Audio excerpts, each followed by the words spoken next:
वक्रतुंड महाकाय सूर्यकोटि समप्रभा निर्विघ्नं कुरु मे देव सर्वकार्येषु सर्वदा।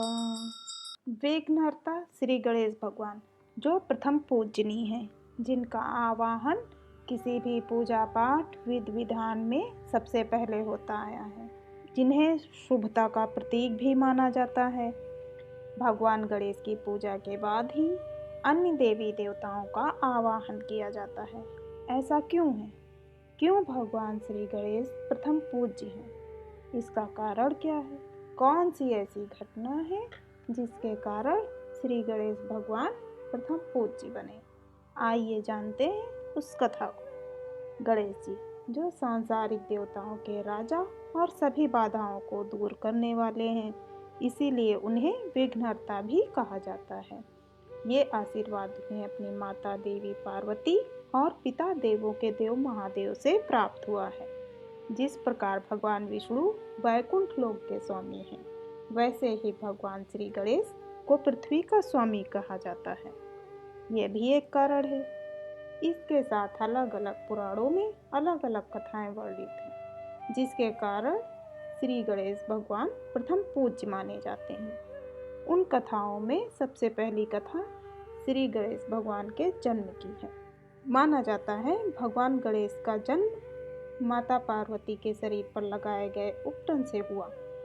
एक बार माता पार्वती स्नान के लिए जा रही थी। ऐसे में माता पार्वती ने जो उपटन अपने शरीर पर लगाया था, उसे निकालकर उन्होंने एक सुंदर बालक की प्रतिमा बनाई और जैसे ही प्रतिमा संपूर्ण हुई, वो बालक गणेश के रूप में जीवित हुए और माता पार्वती ने उन्हें विनायक के नाम से संबोधित किया। माता पार्वती के लगाए गए उस उपटन से भगवान गणेश का जन्म हुआ। इसीलिए श्री गणेश भगवान को पृथ्वी का स्वामी भी कहा जाता है। कुछ पूजा पाठ में गणेश जी की मूर्ति के स्थान पर मिट्टी की गांठ का भी उपयोग किया जाता है।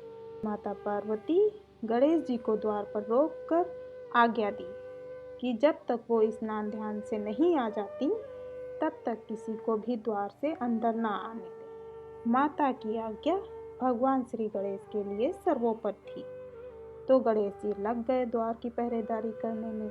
वहीं सृष्टि भ्रमण के बाद भगवान भोलेनाथ जब कैलाश धाम पहुंचे और द्वार से अंदर जाने लगे, तो उन्होंने देखा एक बालक द्वार की पहरेदारी पर खड़ा है, जो उन्हें अंदर जाने से रोक रहा है। देवों के देव महादेव ने बाल गणेश को समझाने का प्रयास किया, उन्हें बहलाने का प्रयास किया, पर बाल गणेश माता की आज्ञा की अवज्ञा कैसे कर सकते थे। इसीलिए उन्होंने भगवान भोलेनाथ की एक ना सुनी और वहीं द्वार पर रोके रखा। इस तरह बालक के हठ को देखकर भगवान भोलेनाथ को क्रोध आ गया और उन्होंने अपने त्रिशूल से गणेश जी पर वार कर दिया, जिससे उनका शीश धड़ से अलग हो गया। शीश अलग होते ही बाल गणेश का धड़ धरा पर गिरकर तड़पने लगा और चारों ओर कोलाहल मच गया। लोक परलोक से देवी देवता वहां पहुंच गए। कोलाहल सुन माता पार्वती वहां भागती हुई आई और गणेश की ऐसी दुर्दशा देख विलाप करने लगी। माता पार्वती अपने पुत्र की मृत्यु के कारण क्रोधित हो गई। तब तक महादेव भगवान का क्रोध शांत हो चुका था और वो माता पार्वती को क्रोधित और विलाप करते हुए देख द्रवित हो उठे। श्री गणेश को जीवित करने हेतु भगवान ने तुरंत अपने गणों को चारों ओर भेजते हुए कहा कि सृष्टि में जो भी पहला जीव मिले और अपनी स्वेच्छा से अपने शीश का दान कर दे, उसका शीश ले आओ। और कुछ क्षण पश्चात गण वहां एक हाथी के शीश को लेकर भगवान के समक्ष उपस्थित हो गए। तब महादेव जी ने विनायक के धड़ पर हाथी के शीश को लगाकर उन्हें पुनः जीवन दान दिया और साथ ही आशीर्वाद भी दिया कि माता की आज्ञा की अवहेलना किए बिना अपना शीश तक कटवा देने वाले विनायक सबके प्रिय रहेंगे और सभी देवों में प्रथम पूजनीय होंगे। गजानन के शीश को धारण करने की वजह से भगवान विनायक को उस दिन से श्री गणेश के नाम से भी जाना जाने लगा। इसी तरह एक और कथा भी प्रचलित है। उस कथा में भी माता पिता की आज्ञा और उन्हें सृष्टि में सर्वोपर रखने के कारण ही श्री गणेश को प्रथम पूजनीय माना जाने लगा। एक बार सभी देवताओं में होड़ लग गई कि कौन सबसे बड़ा और प्रथम पूजनीय है। इस शंका के समाधान के लिए सभी देवतागण श्री गणेश और भगवान कार्तिकेय के साथ मिलकर भगवान भोलेनाथ और माता पार्वती के समक्ष उपस्थित हुए और एक एक करके सभी ने अपनी व्यथा उनसे कही। इस पर भगवान भोलेनाथ ने मुस्कुराते हुए एक समाधान बताया। समाधान के रूप में उन्होंने एक प्रतियोगिता का आयोजन किया कि जो संपूर्ण सृष्टि का चक्कर लगाकर यहाँ प्रथम पहुँचेगा वही देवी देवताओं में प्रथम पूजनीय होगा।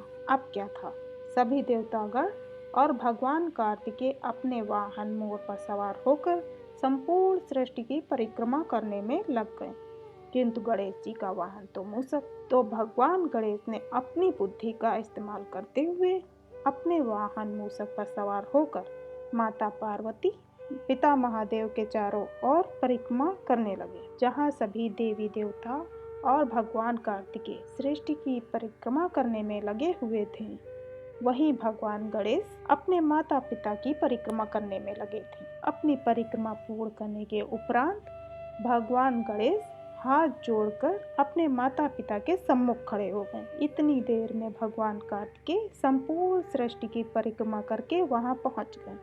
भगवान कार्तिकेय को पूर्ण विश्वास था कि वो ही प्रथम आएंगे, पर वहां पहले से ही श्री गणेश जी उपस्थित थे। गणेश जी को वहां उपस्थित देखकर भगवान कार्तिकेय ने गणेश जी से कहा कि तुमने तो सृष्टि की परिक्रमा नहीं लगाई, इस तरह तुम तो सबसे पीछे रह गए हो।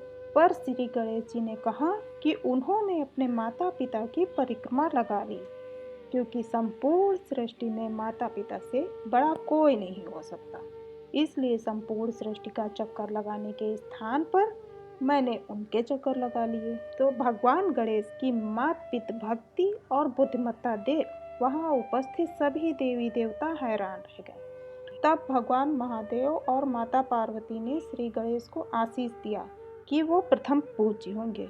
इस तरह श्री गणेश भगवान सभी देवी देवताओं में प्रथम पूजनीय बन गए। पृथ्वी पर गणेश जी के आशीर्वाद के बिना कोई कार्य पूर्ण नहीं होता, इसलिए नए काम करने से पहले श्री गणेश भगवान का ध्यान किया जाता है।